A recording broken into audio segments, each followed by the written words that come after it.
को पहले तो आप सभी का धन्यवाद, जो आप जैसे छोटे छोटे जो चैनल है, आप छोटे नहीं हो, हमारा खातर बहुत बड़े हो। क्योंकि जो बड़े चैनल है वो तो सारे मोदी की गोदी में जाके बैठ गए हैं, तो उनका लिए वो तो हमारे लिए जीरो लेवल के हैं। लेकिन सबसे पहले तो मैं आपका बहुत बहुत धन्यवाद करती हूँ कि हमारे जो बात है वो आप आम आदमी तक पहुँचा रहे हो, पूरे देश में हमारी आवाज़ को पहुँचा रहे हो, तो इसके लिए आपका धन्यवाद।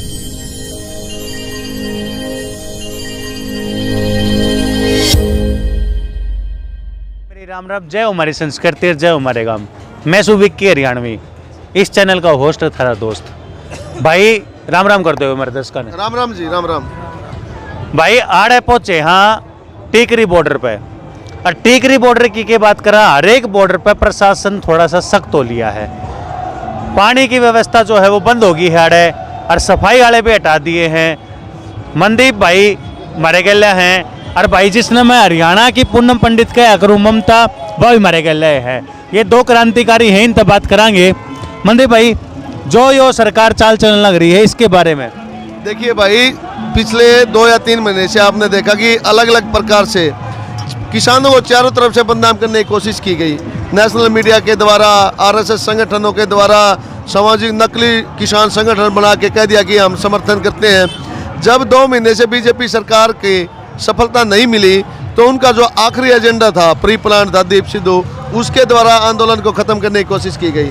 लेकिन ये पब्लिक है, सब जानते हैं। हमारे किसी भी किसान नेतृत्व ने, सरदारों ने या हरियाणा किसी भी नेता ने उसका समर्थन नहीं किया। दीप सिद्धू का किसी भी किसान क्रांतिकारी आम आदमी ने उसका समर्थन नहीं किया, तो बीजेपी तो वहाँ से बैकफुट पे चली गई। और जो इन्होंने इंटरनेट को बंद किया, उससे ये बात बिल्कुल साबित हो गई कि ये उनका किया धरा था, प्री प्लान था। दिल्ली के अंदर जो भी लाठीचार्ज हुआ, सुगैस हुआ, खदेड़ने की कोशिश की गई, जो भी बसों को तोड़ा गया, वो सारा पुलिस प्रशासन के द्वारा तोड़ा गया, क्योंकि बीजेपी ने ये चीज़ें पहले से सेट की हुई थी। किसानों को बदनाम करने के लिए नेशनल मीडिया ने रात दिन दिखाया, पब्लिक को, दुनिया को सच्चाई पता ना चले, इसके लिए उन्होंने इंटरनेट को बंद कर दिया। लेकिन यह 2 या 3 दिन की जो घटना थी, उसमें सारी दुनिया को पता चल चुका है, दूध का दूध और पानी का पानी हो चुका है। लेकिन अब जो आपने कहा कि जो परेशानियाँ शुरू हुई है सरकारों के द्वारा, टिकरी बॉर्डर, सिंधु बॉर्डर पे, जो हरियाणा गवर्नमेंट के अंडर में आते हैं, हरियाणा गवर्नमेंट बीजेपी सरकार है हरियाणा के अंदर, वो नहीं चाहेगी कि आंदोलन सुचारू रूप से चले, तो उन्होंने यहाँ पे किसान क्रांतिकारियों के ऊपर झूठे मुकदमे दर्ज कर दिए हैं। यूएपीए जैसे देशद्रोह के मुकदमे दर्ज कर दिए। कुछ साथी जो दिल्ली के अंदर पकड़े गए थे, 80 से ज़्यादा साथियों को तिहाड़ जेल भेज दिया गया। 2,500 ज़्यादा से क्रांतिकारियों को दिल्ली पुलिस ने पकड़ रखा लाल किले के अंदर या उसके चारों तरफ जो गतिमान थे। लेकिन जिस प्रकार की जितना पुलिस प्रशासन और सरकारें हमें परेशान करेंगी, हमारे साथ नाजायज तरीके से सलूक करेंगी, वो आंदोलन उससे ज़्यादा तरीके से बढ़ेगा, विस्तृत रूप ले चुका है। अब मैं कहता हूँ, बार बार कहता हूँ कि आंदोलन नहीं भाई, ये क्रांति है। क्योंकि अब तक जितने भी वर्गों को बीजेपी ने प्रताड़ित किया था, चाहे कर्मचारी वर्ग हो, चाहे मजदूर वर्ग हो, चाहे दलित वर्ग हो, चाहे गरीब आदमी हो, हर किसी ने आंदोलन तो किया सड़कों पर, लेकिन वो बेचारे पिटते रहे, क्योंकि वो इतनी मजबूती के साथ नहीं लड़ पाए। लेकिन जब आखिरी हथियार हमारे देश की रीढ़ की हड्डी किसान बचा था, और बीजेपी ने इसके गले पे जो हाथ डाला, तो ये किसान वर्ग खड़ा हुआ। उन्होंने नेतृत्व क्षमता को आगे करके बाकी एक ऐसा जनाधार तैयार कर दिया, ऐसा मंच दे दिया दुनिया को, देश को, कि भाई लड़ो, हम आगे हैं। अगर लाठियाँ चलेंगी, गोलियाँ चलेंगी, तो किसान आगे होगा। हमारे देश के आम आदमी के हम बाल को भी बांका नहीं होने देंगे। तो इसी का नतीजा है कि अब ये किसान आंदोलन न रह के ये क्रांति बन चुकी है।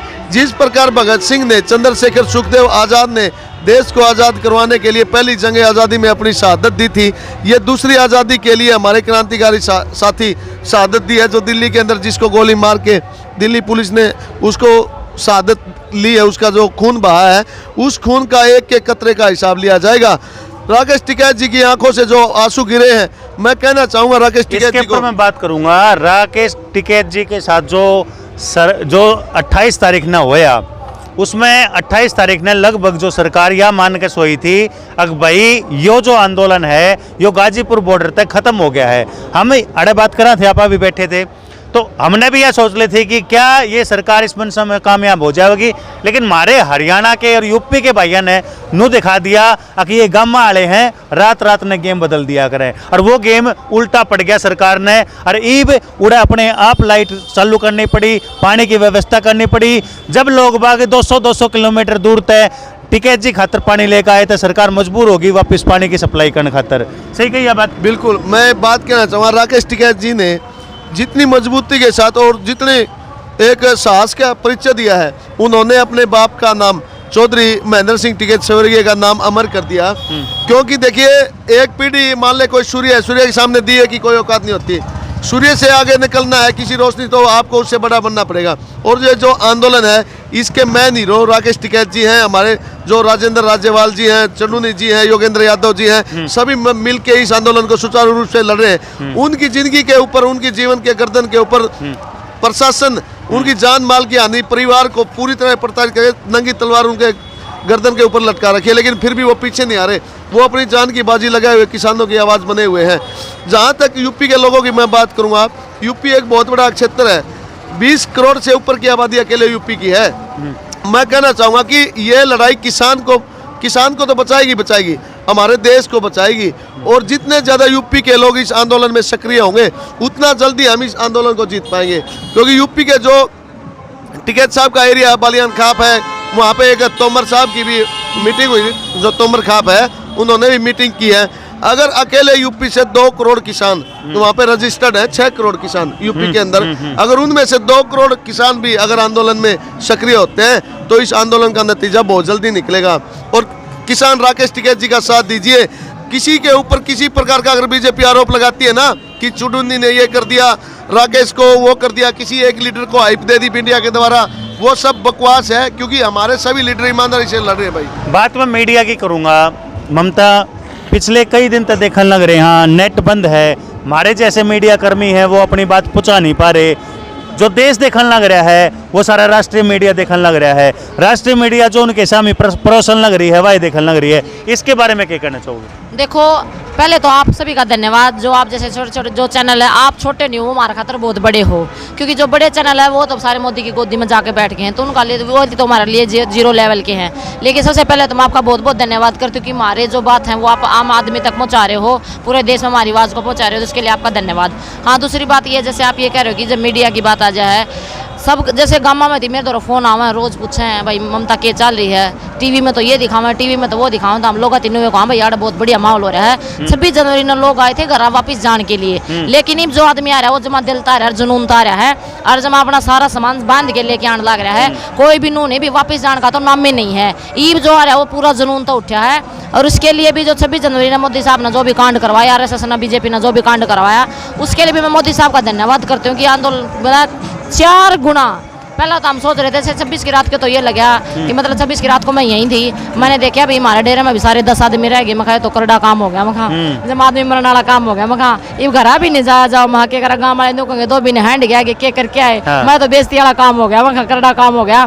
गाँव वाले बोले बतेरियो लिया जा जा, मैं कहा नाइब तो न गाँव को नहीं कहा थोड़ा सही देवड़ा है, और मैं कहा कि मैं करके आवांगे।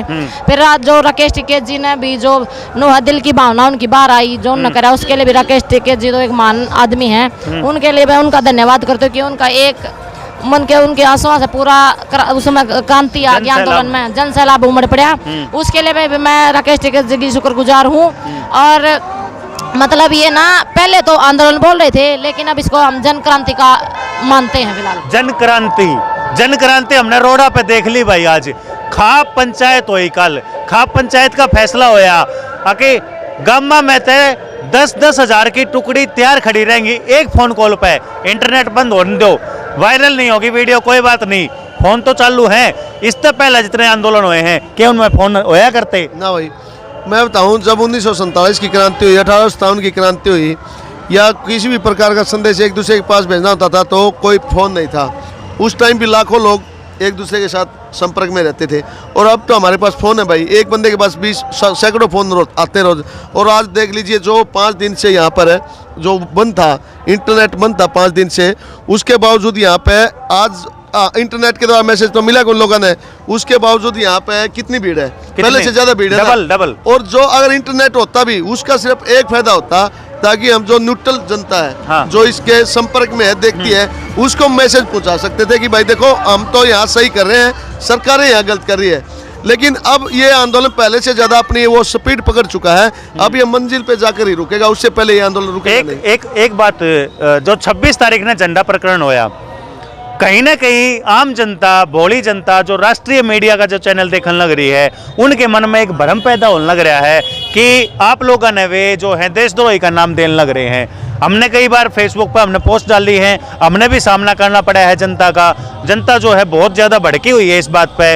यहाँ टिकरी बॉर्डर पे भी जनता थी या आरएसएस थे जो बंदे घुसे थे, सिंगू बॉर्डर पे भी ऐसा ही कुछ होया कि आम जनता जो है आके या फिर आरएसएस के बंदे जुड़कन है, विरोध होया है। इस विरोध प्रदर्शन ने किस दाड़ा लेने लग रहे हो? ये विरोध प्रदर्शन है एक, जैसे उनको ये लगता था कि ये सिर्फ आंदोलन को एक ख़त्म करने की, मतलब ये कैसे भी तरीके से, क्योंकि आंदोलन को ये लग रहा था कि आंदोलन बहुत मतलब उच्च लेवल पे चला गया, अब इसको ख़त्म करना बहुत मुश्किल हो जाए। लेकिन सरकार का एक प्रोपगंडा था कि इस आंदोलन को कैसे भी तरीके से ख़त्म किया जाए, लेकिन सरकार वो कर नहीं पाई। सरकार को ये नहीं पता था कि तारा पासा थारे पे उल्टा पड़ जाएगा।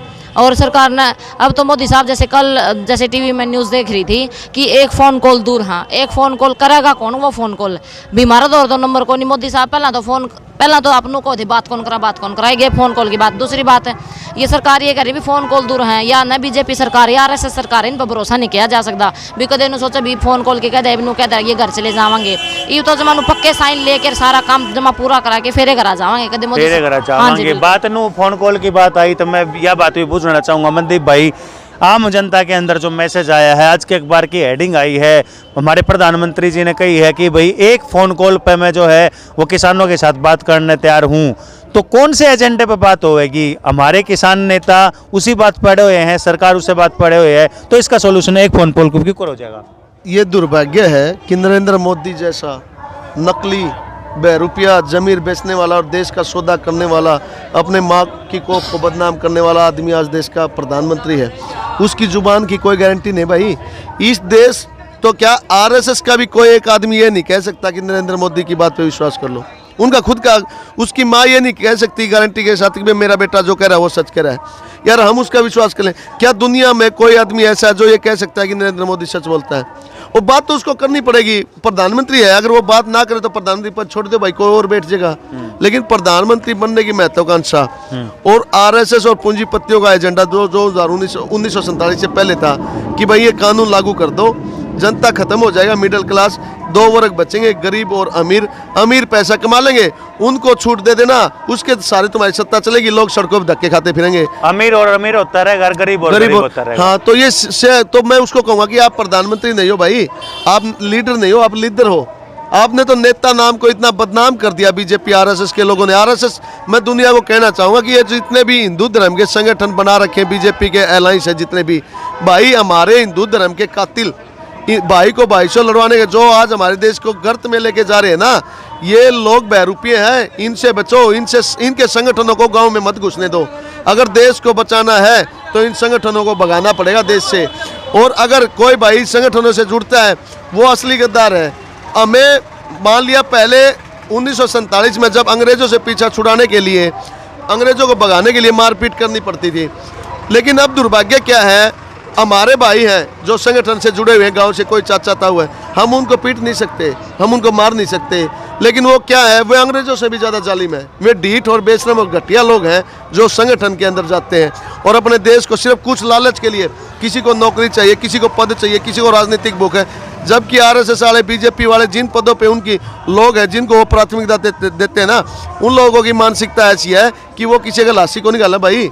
सही। पद तो दूर की बात है, उन्होंने तो लोगों को खून पिया है हमेशा। जिन लोग वर्गों को इन्होंने प्राथमिकता दी है आरएसएस में और बीजेपी में, उन लोग हमेशा भाईचारे का और समाज के कातिल रहे हैं। अगर भाईचारे को किसी ने जोड़ा है इस देश के अंदर, किसान और मजदूर ने जोड़ा है। हमारे देश के अंदर पूंजीपति और पॉलिटिशियन हमेशा कातिल रहे हैं। अगर पॉलिटिशियन, पूंजीपति और ब्यूरोक्रेट्स ईमानदार होते तो हमारे देश की अर्थव्यवस्था इतनी बड़ी है कि हम अमेरिका को भी पीछे छोड़ सकते थे। लेकिन ब्यूरोक्रेट्स ने, पूंजीपतियों ने, बिजनेसमैनों ने और पॉलिटिशियनों ने इन्होंने देश को लूट लिया और अपनी सत्ता को चलाने के लिए लोगों को इकट्ठा ना हो, उसलिए इन्होंने जातिवाद का जहर हमारे समाज में घोलने का काम किया। और हम जैसे मूर्ख लोग जातियों के नाम पे लड़ते हैं। जिस दिन लोगों ने जातियों के नाम पे लड़ना बंद कर दिया और राष्ट्र के प्रति अपनी ईमानदारी दिखाकर वोट डालना बंद कर दिया ना, उस दिन से लेके कभी भी नरेंद्र मोदी जैसे बहरूपिया लोग देश की गद्दी तक नहीं पहुंच पाएंगे और हम सब का जीवन पूरी तरह से सुख में हो जाएगा। इसलिए मैं कहूँगा कि इनसे पीछा छुड़ा लो भाई, ये गद्दार हैं। हमारे जो युवा घर पर बैठे हैं, जो माता बहनें घर पे बैठे हैं, हमारे भाई जो घर पे बैठे हैं, उन खातर के संदेश? देखो पहली बात तो ये है कि लगातार 2 दिन से मैं देखने लग रही हूँ जितना भी हम यहाँ से, जैसे हमारे पास फ़ोन आते हैं, हम फ़ोन करते हैं, ज़्यादा से ज़्यादा यहाँ पहुँच रही हैं। जैसे कल भी मेरे गांव से 150-200 महिलाएं आ रही थी, कल मीठाथल से 150-200 महिलाएं आ रही थी। सारे युवा वर्ग और सारी महिलाएं आने लग रही हैं। हाँ भाई, जो बैठे हैं उन खातर मेरा हाथ जोड़ के विनती है भाई, ठीक है नेट बंद हो गया, पहले तुमको आकर दे भाई शेयर करो, जैसा ज़्यादा लाइक करो भाई, शेयर करो। तो सब तो मेरी हाथ जोड़ के विनती है भाई, नो समझ लो जो 1947 की आज़ादी में शामिल नहीं होने पाया, तो नो समझ लिया देश की आज़ादी का आंदोलन है और देश की आज़ादी का मामला रहा है। ये बीजेपी तो आरएसएस आज़ादी है और जब अपनी अंग्रेजात आज़ादी थी, ये भी अंग्रेजात घाट नहीं है। ये तो वे तो दौड़े अंग्रेज थे जो बाहर था, ये तो अपने देश में अंग्रेज पैदा हो रहे हैं। तो सब हाथ जोड़ के विनती है मेरी माताएं बहन, मेरे जो नौजवान साथी, ज़्यादा से ज़्यादा संख्या में अपने आंदोलन में पहुँचो और अपने आंदोलन को कामयाब करो। और भाई जिस हिसाब से जो है हमारी खाप पंचायत का कल फैसला हुआ था, सारी खाप पंचायत जो है आंदोलन के समर्थन में उतर ली हैं। और जितनी भी खाद्य सामग्री की कमी पड़ रही थी, पानी की कमी पड़ रही थी, या फिर दूध की या किसी भी प्रकार की कोई कमी थी, वो सारी जो हमारी खाप पंचायत ने पूरा करने का वो कराया है। जयकारे लगा दें। जी, मैं खाप पंचायतों को कहना चाहूँगा, हमारे देश का अगर अस्तित्व डिपेंड है किसी के ऊपर तो खापों के ऊपर है, क्योंकि हमारी जो न्याय प्रणाली है वो न्याय संगत नहीं है, न्याय नहीं करते यहाँ पे जज। आप देखिए पुलिस के जो थाने हैं वहाँ पे दलाली होती है सरेआम, आम आदमी को वहाँ न्याय नहीं मिलता। आप चले जाइए किसी और में और न्यायालय में, वहाँ न्याय नहीं मिलता, और सुप्रीम कोर्ट न्याय नहीं करता। जब आम जनता सत्ता से पूरी तरह निराश हो जाए और जब उसको सत्ता से पीछा छुड़ाना पड़े तो जन आंदोलन होता है, और ये जन आंदोलन ही है जो अब इतना बड़ा रूप ले चुका है। और मैं खापों को कहना चाहूँगा, आप राजनीति क्यों करते हो? किसी खाप के प्रधान को, इसलिए खापे, एक बात तो ये मैं बता देना चाहता हूँ, किसी एक गोत्र की नहीं होती, किसी एक धर्म की नहीं होती। कोई कहते ना कि ये मलिक खाप है, ये तोमर खाप है, ये दलाल खाप है। खापें जो होती हैं वो 36 बिरादरी की होती हैं और सभी धर्मों के लोग वहाँ होते हैं सामाजिक कार्यकर्ता के तौर पे, और सभी लोग बैठ के डिसाइड लेते हैं कि हम समाज को कैसे चलाएं। मैं सभी खापों के प्रधानों से कहना चाहूँगा कि सबसे पहले अगर आपको हमारे समाज को बचाना है तो आपको राजनीति छोड़नी पड़ेगी। जिन लोगों को हम मुख्य बना देते हैं वो किसी न किसी पार्टी का, किसी न किसी मिनिस्टर या मुख्यमंत्री के साथ में आके अपनी राजनीतिक महत्वाकांक्षा पाल लेते हैं अपने निजी स्वार्थ में और खापों को बदनाम कर देते हैं।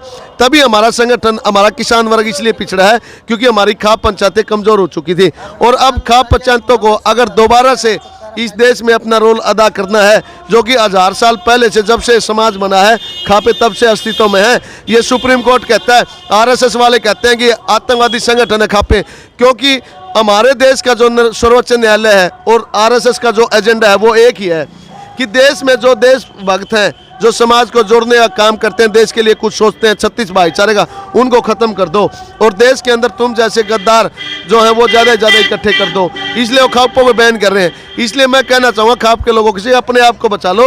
अगर हमारी खापें संगठित होगी, एक दूसरे के साथ चौधरी की लड़ाई मत लड़ो, आप एक दूसरे से बड़े नेता बनने की कोशिश मत करो।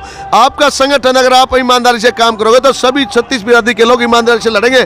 और अगर आप इकट्ठे हो गए ना नरेंद्र मोदी जैसे बहरूपीय, तो क्या दुनिया की कोई भी ताकत हमें हरा नहीं सकती। बहुत बढ़िया संदेश दिया है मनदीप भाई ने। जयकारे लगा दें। जी, क्या जयकारे लगा दें। जय जवान, जय किसान, जय जवान, जय किसान, इंकलाब जिंदाबाद, इंकलाब जिंदाबाद, इंकलाब जिंदाबाद। तो भाई यार टिकरी बॉर्डर तय धरती हाल बताया है। हालांकि ये वीडियो शायद आज तुम ना देखन पाओ, नेट बंद है, लेकिन वीडियो जब देखो तो सब जरूर पहुंचा दियो वीडियो ने।